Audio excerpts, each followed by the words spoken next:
Olá, telespectadores da TV Assembleia. Começamos agora mais um Frente a Frente e hoje aqui comigo o professor Márcio Postman, ele que é livre docente da Unicamp, autor de mais de 40 livros, presidente da Fundação Perseu Abramo do Partido dos Trabalhadores, que está em Maceió para fazer o lançamento da plataforma Lagoas e o Brasil que o povo quer, com a palestra intitulada Estado e Capitalismo no Brasil, a inflexão atual no padrão das políticas públicas do ciclo político da nova república. É por aí.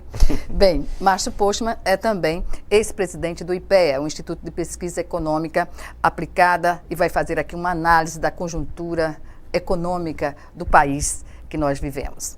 Pois bem, eu agradeço antecipadamente, professor, a sua vinda aqui ao programa e comecemos justamente com essa questão da economia, que ela oscila para cima ou para baixo de acordo com a conjuntura política também do país, né? Como estamos vivendo agora aqui no Brasil. Portanto, o que dizer das projeções que estão sendo feitas pela academia e pelo mercado de que haverá uma retomada, uma estabilidade, da estabilidade econômica no país. O senhor concorda com essa afirmação da retomada do crescimento dentro dos padrões, digamos assim, normais?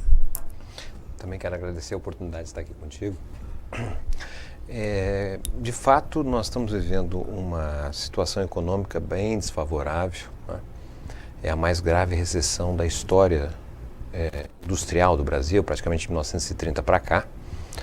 Possivelmente algo, quase 10% da renda média das famílias decresceu nesses períodos, final de 2014 para 2015 até o presente momento.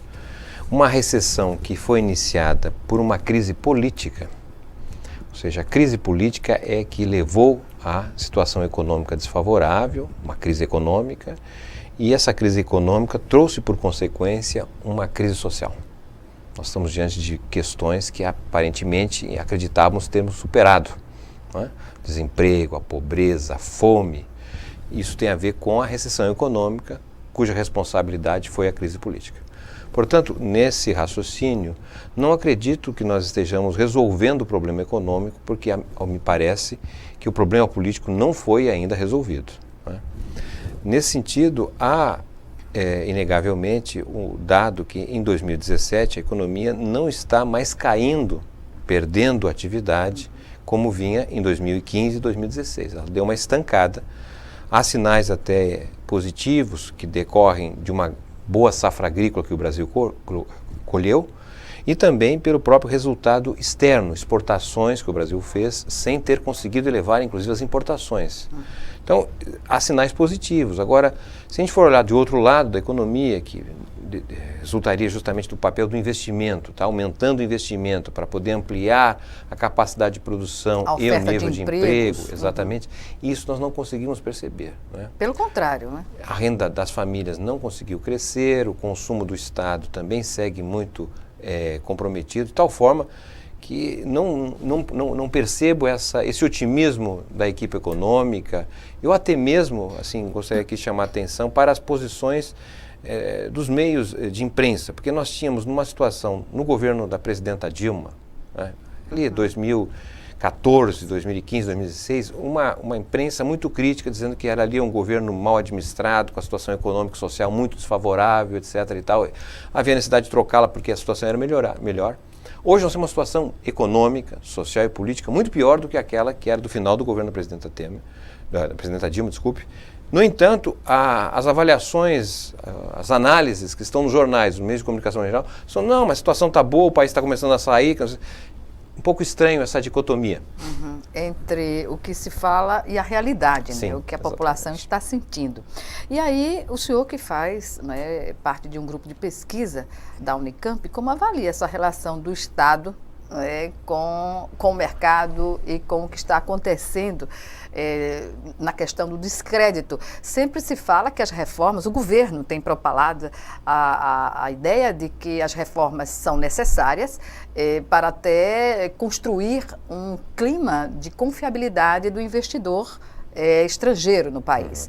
Mas o que a gente observa, de fato, é que, da maneira como está, esse investimento ele vai ser canalizado não para a produção para produtos, para a criação de empregos, notadamente, mas para investimento em papéis. E papéis não leva nenhuma nação a lugar algum, não é? Do ponto de vista social. Sim. Bem, veja, eu identifico uma diferença importante entre aquele movimento de reposicionamento do Estado dos anos 90, dos governos Fernando, Collor e Cardoso, né? Desse atual governo Temer em relação à questão do Estado. Ali havia, nos anos 90, digamos assim, uma visão ideológica de que caberia ao setor privado, né, conduzir uma série de atribuições que anteriormente o Estado vinha realizando, né? Então havia, na verdade, uma visão ideológica de que o mercado, as forças de mercado funcionam melhor que o Estado. Bom, eu não consigo perceber esta identificação no atual governo Temer, né? Veja que se diz que nós estamos abrindo um processo de privatização, mas, na verdade, no que está sendo privatizado, praticamente não tem a presença do capital privado nacional. O que tem é a presença do capital estrangeiro. Como no caso do setor elétrico, não é? Exatamente. Mas quem comprou o setor elétrico no período recente são empresas estatais chinesas. Bom, mas se o problema são as empresas estatais não funcionam, e sim as forças de mercado, estranho que empresas estatais estejam comprando as nossas estatais. Então, a preço de banana, né? Então, o que eu quero chamar a atenção é que, na verdade, não há uma questão ideológica. No fundo, o que se percebe é um desfazimento, é uma espécie de... Desmonte, talvez, mas eu disse, é um processo de desnacionalização do setor produtivo brasileiro, né? E que, de certa maneira... interessa, professor, essa desnacionalização? É que, a meu modo de ver, nos anos 90, ademais de haver uma visão ideológica de qual o papel do Estado e do setor privado, havia, na verdade, uma perspectiva de uma elite, de uma burguesia, de um comando nacional, com um projeto para o país, né? No caso atual, não há essa visão estratégica de projeto para o país. No fundo, o que está sendo feito é um desespero para poder dar conta de um problema fiscal enorme que o Estado tem. E do rombo nas contas públicas. Nós estamos praticamente vendendo o jantar para comer, para almoçar. Então, esse movimento está nos levando quase que um processo de colonização, de neocolonização, em que o Brasil vai vendendo os seus componentes e vai perdendo a sua capacidade da sua soberania. Então é muito grave, ao meu modo de ver, porque não é uma questão ideológica, nós estamos buscando, na verdade, recursos que poderiam ser muito bem realizados de outra maneira, não precisava vender o patrimônio, né? O Estado brasileiro tem uma série de credores, o próprio setor privado, segmentos que não pagam impostos, né? O mau uso do recurso público.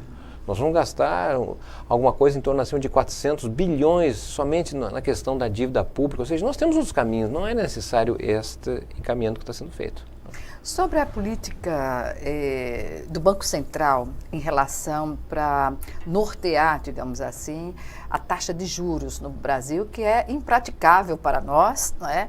É muito atraente para os investidores do mercado de papéis, mas, de certa forma, cria uma situação para a própria dívida interna do país de quase insolvência, porque é uma bola de neve e não se consegue entender como, por exemplo, na Europa, um banco central cria a condição para que os países se adequem a uma taxa de juros, muitas vezes até negativa do ponto de vista, muito baixas, né? E esses investidores continuam atuando nos países europeus e essa questão do Banco Central não abrir mão dessa alta taxa de juros.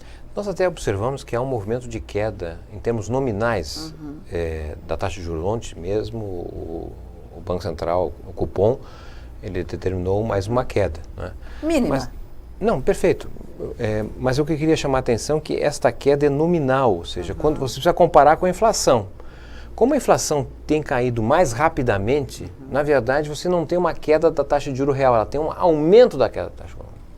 Se nós compararmos a taxa de juros real atual com a taxa de juros de quando começou o governo Temer, é praticamente a mesma, não houve queda. Então, isso significa dizer que o Brasil está praticando taxas de juros ainda muito elevadas, isso inibe decisões de investimento produtivo e segue atraindo recursos descomprometidos com a produção vindo do exterior, porque aqui a taxa de juros é muito atraente, não é? Com esse ingresso de moeda atraente de juros para cá, de dólares em geral para a taxa de juros, você tem uma valorização da nossa moeda que dificulta as exportações. Então temos um ciclo vicioso que não dá para a gente perceber aqui de fato um encaminhamento em termos de superação da crise que o Brasil se encontra, que é absolutamente fundamental, porque o sofrimento humano é impressionante do ponto de vista da regressão que as pessoas estão vivendo. Quer dizer, eu tenho viajado relativamente bastante pelos estados brasileiros e tem percebido como as nossas cidades degradaram, a presença nos centros da nossa cidade de moradores de rua, de pessoas fazendo qualquer coisa para poder sobreviver. É um estado de degradação muito dramático do ponto de vista humano. Bem, partindo da premissa da sua palestra, não é, como parte do lançamento da plataforma Lagoas e o Brasil, que o povo quer, há uma questão colocada aqui entre a relação entre Estado e capitalismo. Na sua visão, o que o senhor considera determinante para o perfil do Estado dar certo, a gente comparar, por exemplo, o capitalismo que é desenvolvido, é praticado em países desenvolvidos e em países em desenvolvimento, como é o caso do Brasil. Nos países desenvolvidos, as questões estratégicas relacionadas à prestação de serviços à população, como saúde, educação e segurança, estão preservadas, né? Nos países em desenvolvimento, essa relação é contrária. O que a gente vê aqui nas condições que nós temos para a saúde, para a educação e para a segurança pública. Por que isso acontece? De fato, nós temos uma relação do Estado, né, com o mercado, com a sociedade, eivado de constrangimentos, né, a começar pela relação corrupta entre o Estado e o mercado. Os processos licitatórios, e nós estamos cada vez mais tomando conhecimento pelas várias investigações que há, de uma relação muito desfavorável do ponto de vista da sociedade, né? E isso precisaria, de alguma forma, ser enfrentado. Entendo, inclusive, que os esforços que têm sido feitos, até mesmo pela Lava Jato, eles atuam muito mais sobre a consequência e não as causas, né? Dando, inclusive, uma ideia de que nós estamos vivendo uma situação de conforto melhor, porque há um enfrentamento da corrupção, mas ao que parece é que a corrupção ganha maior dimensão, inclusive porque você ataca a consequência e não a causa. Se isso fosse realmente, como o senhor coloca, nós não teríamos novos casos a serem descobertos sucessivos durante a operação, não é? E até mesmo por quem está sendo investigado segue na sua profissão. Exatamente, uma profissão de fé, né? Exatamente. Então tem um problema entre causa e consequência. Eu acho que isso é uma situação bastante importante. A outra, eu não tenho dúvida que o Estado brasileiro precisa passar por uma reforma muito profunda. Né? Profunda, porque de certa maneira nós estamos em áreas que o Estado não precisaria necessariamente estar e há outros que o Estado deveria estar e não estão. Ou seja, a reforma, do ponto de vista geral, é algo que qualquer país pode fazê-la, desde que seja uma reforma para melhorar as relações entre capital-trabalho e o projeto, não é? Sem dúvida alguma. Sem projeto do que nós queremos com o Estado, com a economia, com a sociedade para os próximos anos, né? Veja, nós estamos caminhando por uma transição demográfica que fará, no próxima década, nós entrarmos numa fase que a população vai reduzir em termos absolutos. Porque o número de pessoas que vão nascer será menor do que o número de pessoas que vai morrer. Então, é uma realidade que você começa a imaginar, mas vem cá, nós vamos ter menos crianças entrando nas escolas. Tá certo? Repensar o tema da educação. Se não precisa mais tantas escolas, mas é possível ter horário integral, melhorar a qualidade do ensino. De outro lado, você tem um processo de envelhecimento, crescente número de pessoas com mais idades. Hoje nós temos mais 3,2 milhões de pessoas brasileiras com 80 anos e mais. Daqui a 15 anos, talvez chegarão a 20 milhões. E nós, como é que nós vamos olhar esse segmento da sociedade? Então tem que ter uma estratégia, né? Que Brasil nós queremos para essa sociedade que aqui está. E essa é a discussão da plataforma, não é? Certamente. Professor, nós vamos chamar agora o nosso primeiro intervalo e o Frente a Frente volta em 1 minuto. Até já.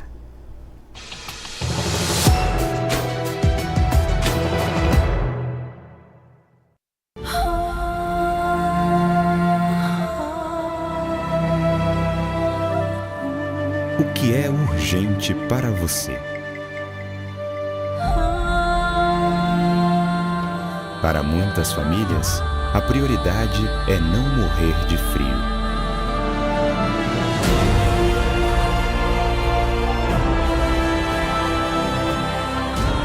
Eu agradeço todo mundo que está doando os cobertores por causa do frio, né? Para esquentar meus filhos, principalmente, né? A gente é pobre e nem sempre a gente tem dinheiro para comprar, né? Preciso da LBV, aqueceu o meu coração.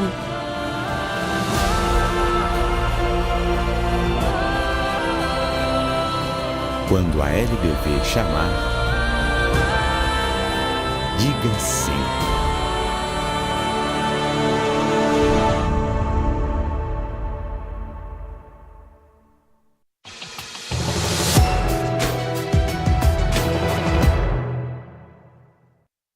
Estamos de volta com Frente a Frente, que hoje recebe o professor Márcio Postman, ele que é livre docente da Unicamp, da Universidade de Campinas, autor de mais de 40 livros, presidente da Fundação Perseu Abramo, do Partido dos Trabalhadores, que está aqui em Maceió, hoje fazendo o lançamento da plataforma Lagoas e o Brasil que o Povo Quer.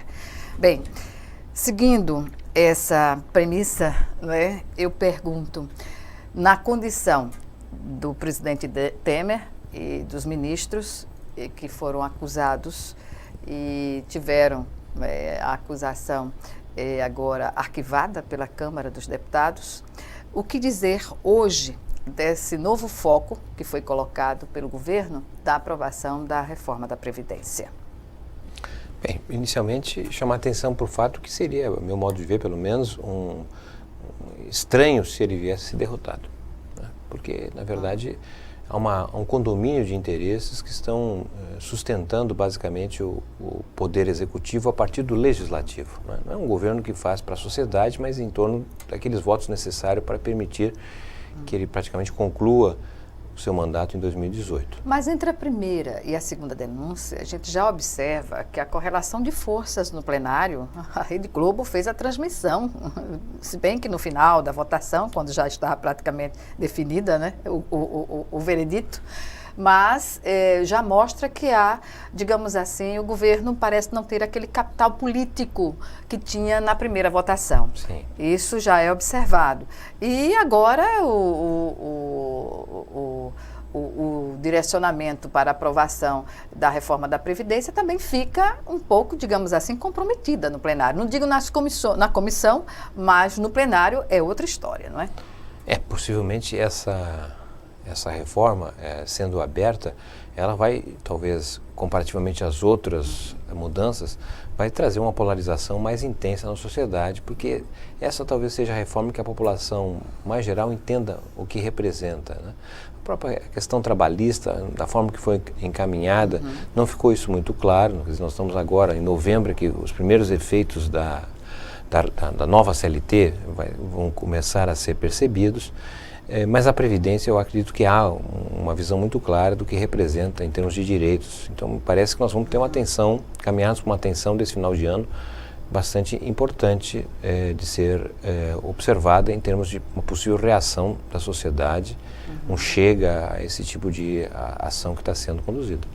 Pois bem, com relação à reforma trabalhista, como o senhor acabou de falar, ao que parece há estudos já na Câmara para a elaboração de projetos que peçam o fim da justiça trabalhista com base na atitude de alguns magistrados que evocam a questão da constitucionalidade ou não de alguns dispositivos que foram aprovados, e isso gera, claro, uma instabilidade ainda maior, porque a questão dos poderes fica aí colocada, o que existe de trabalhar pela pacificação, e você vai enfrentar uma guerra, né?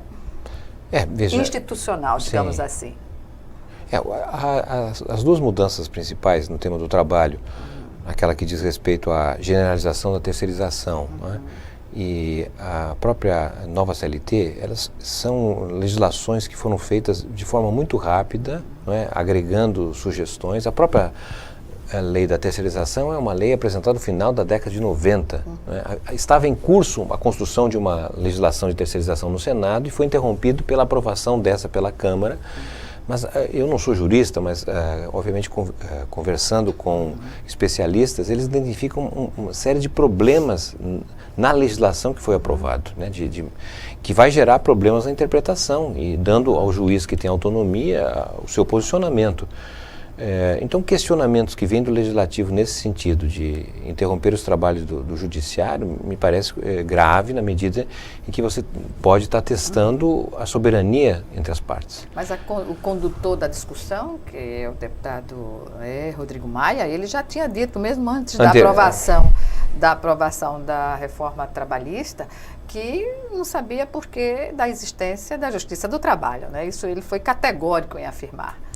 Veja, o atual presidente do Congresso, ele faz parte da Câmara, ele faz parte de um conjunto de deputados e de representantes da sociedade que entende que a regulação do Estado é nefasta para os interesses das empresas e também o papel da Justiça do Trabalho, né? Ou seja, nós estamos, de certa forma, retomando ao período pré-1930, quando a Justiça do Trabalho não existia, quando não existiam os direitos trabalhistas. Pois é.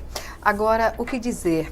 Hoje, a gente observa que a correlação de forças no Congresso nunca esteve tão, digamos assim, tão difícil para se observar a defesa, nem mesmo a transmissão ao vivo da votação foi suficiente para que os parlamentares que votaram pela manutenção, pelo arquivamento da denúncia, não se sentiram constrangidos. Como se observa hoje a mobilização nacional frente a essa situação do descrédito que está sendo colocado na política em função da corrupção que está aí colocada principalmente pela Operação Lava Jato, que envolve praticamente todos os partidos, não é? E partidos que estão no poder, que já estiveram no poder, como o Partido dos Trabalhadores. Como a gente deve avaliar esse momento? Não acredito que seja um problema de pessoas ou de um ou de outro partido. É um problema, na verdade, do sistema eleitoral que nós temos. Tá? Na atual legislatura, nós não temos 50 deputados federais que foram eleitos com votos suficientes no seu nome. Ou seja, o sistema eleitoral ele se reproduz a partir de um voto fragmentado, em que a maior parte da população vota em pessoas que não são eleitas. Os que são eleitos, de maneira geral, são expressão de determinadas corporações que há na sociedade que votam de forma conjunta e permite que esse candidato tenha votos acima da média, que é o que vai permitir ele ir para Brasília. Isso significa dizer que não necessariamente esteja lá exercendo atividade como representante da sociedade, mas sim de grupos específicos que o colocaram lá. E se os grupos específicos nos quais ele representa estão apoiando as iniciativas dele, necessariamente ele não está muito preocupado com o que significa estar saindo na televisão ou não a sua posição. Então nós estamos de fato num momento que o sistema eleitoral brasileiro é extremamente nefasto para viabilizar uma representação adequada do país. Se você olhar de outro ponto de vista, ou seja, nós tivemos em 2014, na última eleição no Legislativo, para um país que tem 85% da sua população morando na cidade, a maior bancada que foi eleita é a bancada vinculada ao agrarismo. O agrarismo, assim como os segmentos, tem que ter sua representação, faz parte da democracia, mas a maior bancada, cerca de 200 deputados vindo de um segmento que representa uma parcela pequena da população e da economia, é que há alguma coisa que não está bem no lugar. Seria o poder econômico. O poder econômico, mas também se você olhar do ponto de vista de gênero, as mulheres representam 52% da população. E não são maioria no parlamento. Imagina, 10% da população. É verdade. Se pegar os negros, qual é a representação também. dos negros, a representação dos jovens. Então, é um sistema eleitoral que aparentemente foi construído para não permitir que a população se veja lá representada. De fato, não é? Sim. Professor. O que não significa dizer que ele não é legal. O sistema é legal porque está na base da lei, foi votado, mas ele não é legítimo. E o governo tem utilizado essa moeda forte, não é? Como sempre, para garantir no Congresso a sua sobrevivência, como também a aprovação dos seus projetos, né? Bem, quando se coloca diante dessas medidas antipopulares a falta de mobilização da população para estar lá em Brasília, denunciando ou mesmo se colocando contrário? Como o senhor avalia?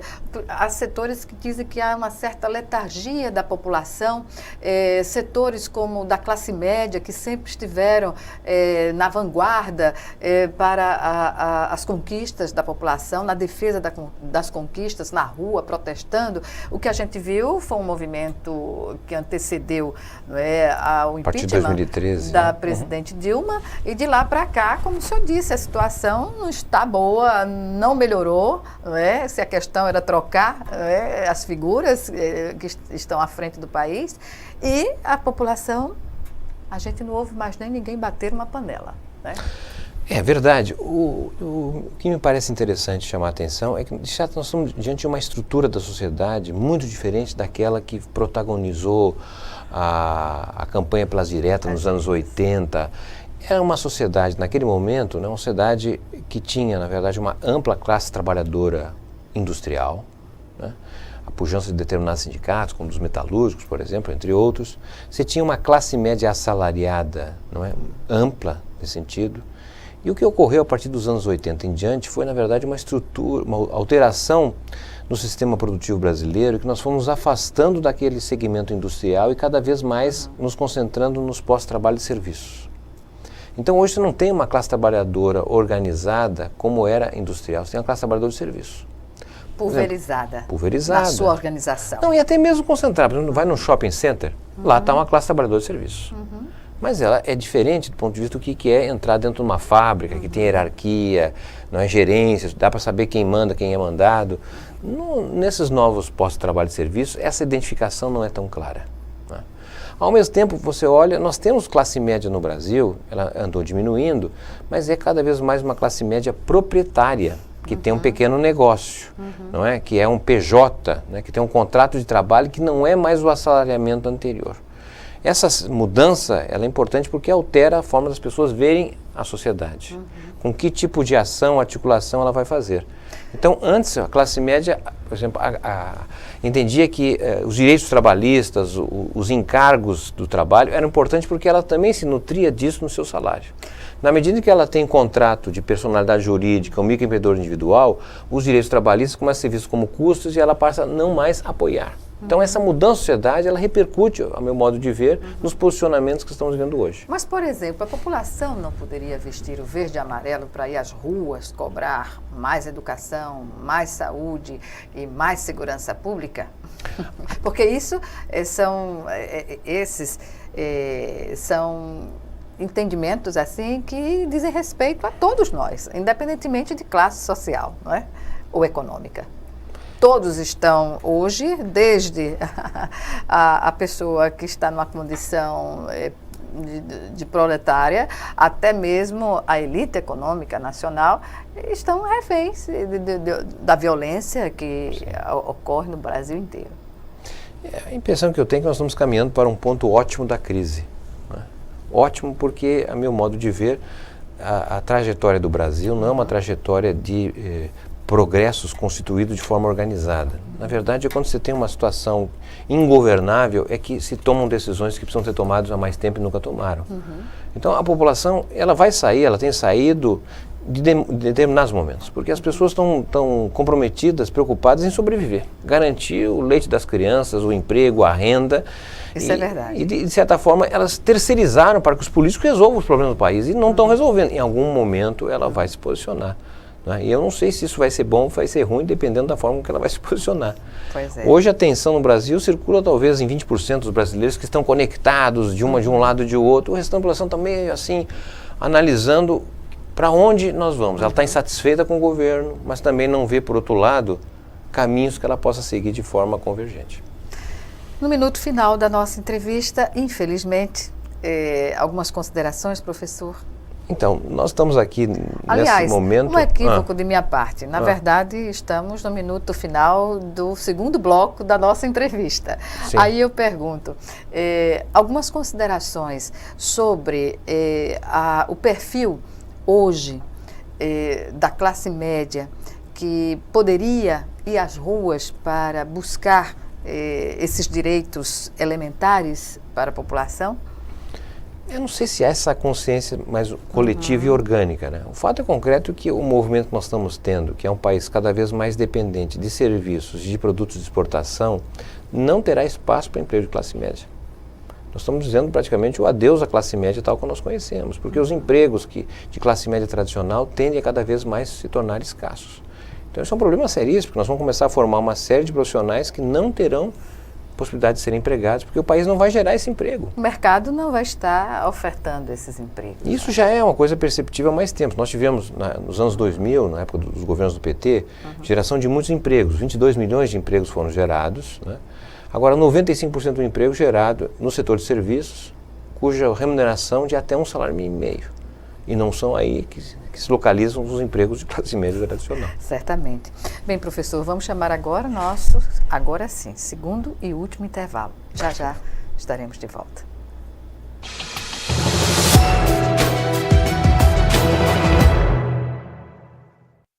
A igreja está envolvida na superação da AIDS desde o início e de muitas maneiras. Casas de apoio e centros de convivência estão sob o seu cuidado. Agora somos chamados a contribuir informando a população sobre a necessidade do diagnóstico precoce para o HIV. Precisamos orientar as pessoas a procurar o serviço de saúde e fazer o teste de HIV mesmo sem ter sintomas de doença. Com a ajuda da Pastoral da AIDS, apoio do Ministério da Saúde e Unesco, preparamos uma campanha nacional com o tema Cuide bem de você e de todos os que você ama. Faça o teste HIV. Haverá materiais disponíveis para a televisão e rádio. Basta solicitar gratuitamente a Conferência Nacional dos Bispos do Brasil, CNBB. Folhetos e cartazes impressos para distribuição nas paróquias estão disponíveis em todas as dioceses. Para cumprir o mandato de Jesus, que nos pede para cuidar da vida, convida todos, bispos, padres, agentes de pastoral e leigos engajados, a se envolverem nesta campanha. Meu irmão e minha irmã, cuide bem de você e de todos os que você ama. Faça o teste HIV.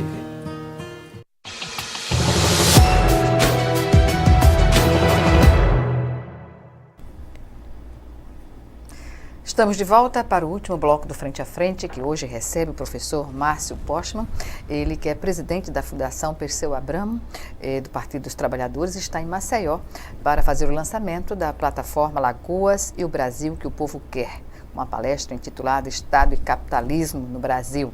Professor, como tem sido o lançamento, a receptividade ao lançamento dessa proposta colocada na plataforma O Brasil que nós queremos? Nós tivemos o lançamento nacional dessa plataforma, do programa, na verdade, que é um programa que parte do pressuposto que é necessário ouvir a população. Nós estamos falando de uma nova sociedade, uma sociedade de serviços, né? Uma nova estrutura social, um tipo de sistema produtivo muito diferente daquele que nós vínhamos, né? que demanda novas instituições, novas regras de convivência. Então, parte do pressuposto que para conhecer melhor a sociedade é necessário ouvi-la. Ao invés de partirmos do conhecimento formal, vamos buscar no saber, nas diferentes formas de saber, o saber popular. Então nós fizemos um lançamento dessa plataforma nacional, que ela abre a possibilidade de ter participação efetiva através da internet. Então de qualquer lugar, qualquer pessoa pode dar a sua opinião, né? brasilqueopovoquer.org.br. Mas nós estamos também com uma série de iniciativas presenciais, de debates, oficinas, seminários. Então, nós temos lançamento em São Paulo, agora aqui em Maceió. Nós estamos diante do 8º estado que nós estamos lançando essa plataforma. Estamos fazendo os movimentos assim, regionalizados, descentralizados, porque o Brasil é muito diferente. Nós temos, por força da recessão, estados que estão sofrendo muito, sobretudo estados que dependem do serviço, da indústria, mas estados que dependem da agricultura, do agronegócio, estão relativamente melhor. Então, esse Brasil é muito heterogêneo. E o que temos percebido é que, de certa maneira, a população quer participar, quer dar opinião, ela tem posição sobre diferentes temas, não é? E falta espaço para isso, conexão, esse diálogo, e entendemos justamente que precisamos ter humildade para, nesse momento de dificuldade, resgatar a política, não é? Com P maiúsculo. A política não pode ser a administração das coisas públicas, a política deve ser a oportunidade de transformar a realidade do país. E para transformar, melhor. Com certeza, Para melhor. Né? E para transformar a realidade do país, a gente precisa saber, na verdade, que país é esse. Né? Nenhum médico receita, em geral, medicamentos sem antes ter feito um exame do paciente. Então, esse é o esforço que nós estamos fazendo com diálogo com a universidade, com o movimento social, associação de bairro, com o lado dos empresários também, diferentes segmentos, os especialistas. É necessário, na verdade, buscar identificar as tendências que estão em curso no país para mostrar, para de fato construir um projeto que convirja. A impressão que nós temos hoje é uma insatisfação geral na população, insatisfação individualizada muitas vezes, não é? Mas que não, essa insatisfação não é levada à construção de uma convergência em termos de rumo para o país. Convergência de todos os setores da exatamente, convergência sociedade, política, não é? Que os una em torno de algum elemento, né? Algum projeto, algum plano. Que unifique que não essas unificar, questões. Porque não é, a nosso modo de ver, não é um problema de uma pessoa, de um personalismo, de um salvador da pátria. É importante nomes, sobretudo na política, mas se não tiver um projeto, se não tiver convergência, apoio social, dificilmente essa proposta será implementada. E com pós-Lula, pós-Dilma e digamos assim... Só não pós-verdade, né? E pós-Temer, porque, claro, né, o Temer vai sair do governo antes ou no tempo regulamentar que a política... Ele falou que a população brasileira pode viver 140 anos. Né? Pois é, mas não é tempo, não é, para ele. O que dizer da sociedade, da avaliação crítica que ela pode fazer dessas políticas que foram traçadas nesse período da nova República? Bem, eu parto também do pressuposto que, na verdade, nós encerramos um ciclo político no Brasil. Um ciclo que se inicia nessa transição do regime militar para a democracia, que os cientistas políticos denominaram uma transição transada, na medida em que o regime militar não foi penalizado pelo seu passado, porque se nós formos analisar como foi a transição dos regimes autoritários militares no Chile, na Argentina, no Uruguai, não é? Houve, de certa maneira, uma avaliação do que foi o governo autoritário, o que significou isso para a democracia. E a penalização. Exatamente. Como isso não ocorreu, não é? Nós entramos num ciclo político da nova República que, de certa maneira, não fez nenhuma reforma que se imaginava necessária, como inclusive um documento muito bom feito pelo PMDB, em 1982, um documento chamado Esperança e Mudança, que dizia que era necessário fazer uma série de reformas. Reforma eleitoral, reforma política, reforma tributária, reforma do Estado. Nós não fizemos essas reformas. Reforma do Estado que eu considero uma das mais importantes. Não tenha dúvida. Mas só para encerrar o raciocínio aqui, o fato de nós não termos feito reformas também é o resultado de nós termos tido a mais longeva experiência democrática do país. De uma estabilidade das eleições, aceitação do resultado, não é? A impressão que eu tenho é que em 2014 encerra basicamente, a eleição de 2014 encerra esse ciclo político, porque nós vamos ter na eleição de 2014 uma parte dos partidos que foram derrotados pela eleição não aceitou o resultado. Então Temer é produto... Nem desarmou o palanque, né? Não aceitou Exatamente. o resultado, nem desarmou o palanque. Que é um critério básico da democracia, você aceita o resultado. Você pode questionar aqui agora lá, mas uma vez definido, vamos deixar o outro governar e eu fazer meu papel da oposição, que é fundamental. Então, ali em 2014, meu modo de ver, se encerra o ciclo porque uma parte não aceita mais o resultado. Guardada a devida proporção, é mais ou menos o ciclo político que nós tivemos de 45 a 64. Quando também uma parte dos partidos não aceitou o resultado das eleições. Então, aí começou quando o Jânio Quadros sai, não é? Você tem ali um movimento para evitar que o Jango tome posse, depois instala o parlamentarismo, até que nós temos uma parte dos democratas apoiando o golpe de 64. Não vamos esquecer que o Ulisses Guimarães, Juscelino Kubitschek, por exemplo, apoia o golpe de 64. Mas na crença que ali resolve a tensão, mas em 65 nós teríamos eleição direta. Não tivemos. Por isso que também fico preocupado se de fato em 2018 não ter eleição. Mas a gente não pode criar, digamos assim, uma consciência coletiva de algo que a democracia estaria aí totalmente atingida, né? Acho que a democracia está comprometida no Brasil. Exatamente. E justamente por defender a democracia, que acredito que é fundamental a gente garantir e colocar que tenhamos eleição em 2018, eleição presidencial que dará a possibilidade do povo brasileiro discutir as questões nacionais, né, soluções para o país. Porque, veja, o programa que está sendo implementado, sem juízo de valor, ele havia sido apresentado nas eleições presidenciais, né, desde 2013 e o povo não acabou votando. Né? Então nós estamos tendo a implementação de medidas um programa que a população não votou, e aparentemente a população está contra, porque as pesquisas mostram uma concentração de apoio contra as mudanças. Né? Professor, uma questão que eu não abordei, os impactos negativos da reforma trabalhista para os trabalhadores já estão amplamente colocados. E para a economia brasileira, como o senhor vê impactos negativos da reforma? A reforma na verdade, as reformas no trabalho vão permitir que o desemprego caia artificialmente. Nós vamos ter uma taxa de desemprego bem menor. Né? Por quê? Porque o Brasil vai gerar mais emprego? Não. É porque os empregos que nós conhecemos hoje vão começar a ser fracionados em vários tipos de contrato. Então, por exemplo, um contrato por trabalho intermitente. Né? Uma empresa, um restaurante, ao invés de contratar o trabalhador por 8 horas, ele contrata por 2 horas no dia. Então, um contrato de trabalho, uma empresa de ônibus, que o motorista vai trabalhar, sei lá, das 5 às 7 da manhã e depois das 5 da tarde às 7 da noite. Então, ao invés de ele ficar o contrato de 44 horas semanais, ele vai ter um contrato de 2, 4 horas por dia, né? 10 horas por semana. Então, isso vai permitir que você tenha mais pessoas sendo contratadas pelos mesmos contratos existentes.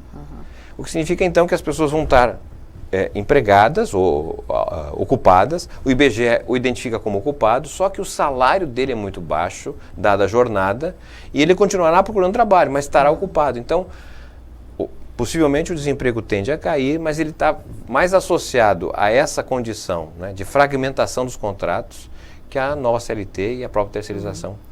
Outro aspecto que me parece importante ser analisado é, na verdade, o fim dos concursos públicos. Tá certo? Porque nós já estamos percebendo, inclusive, em várias administrações municipais, que ao invés de fazer um concurso público para professor, para assistente social... Está privatizando, não tem como fazer concurso público, né? Também em várias áreas, né? Sim, também, mas o fato é que você poderá contratar agora, tá certo? Em vez de fazer um concurso para professor, assistente social, você faz uma licitação pelo menor preço. Então, o candidato a professor, o cara que é professor, ele monta um pequeno negócio, né?